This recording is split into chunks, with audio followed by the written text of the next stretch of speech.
So there's currently an election going on in Guatemala, and the candidates are pretty depressing.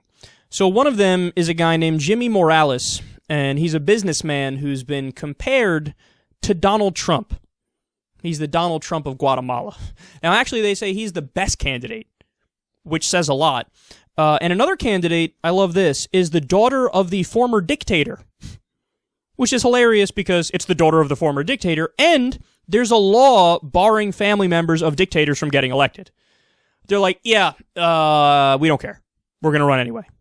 Incredible, incredible. But the most amazing fact in the Vice News piece on this is just how deep-rooted drug money is in Guatemalan politics. So here's what they say. Quote, a recent report by the United Nations International Commission Against Impunity in Guatemala revealed a chronic lack of regulations behind the financing of political parties. That one's a lot like America.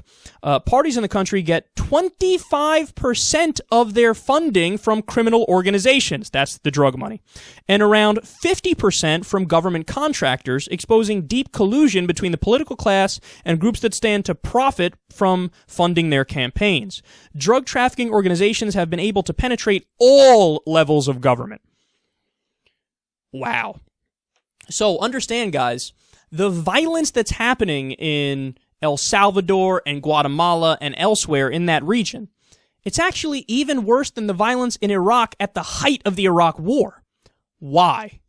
Because of the drug war. The drug war is an actual war. Shitty drug policies in America, banning drugs in America, makes it so that the drug markets flourish down there. So whether it's South America, whether it's Mexico, that's why you have mega cartels, and that's why you have drug money deep-rooted in politics, because it's one of the main things they make money from. Now, what is the solution? We speak about this every day, but we have to speak about it every day because it's right in front of us. The solution is, if you legalize, tax, and regulate drugs, guess who's going to go out of business?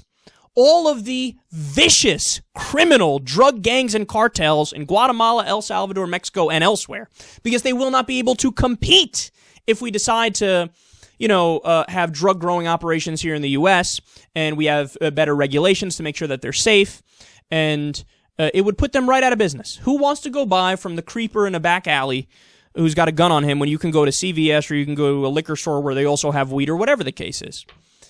Look, people don't understand how the drug war has not only fucked over us, because more people take drugs now and crime has spiked here as a result of it, but it's also fucked over everybody south of the border. Everybody.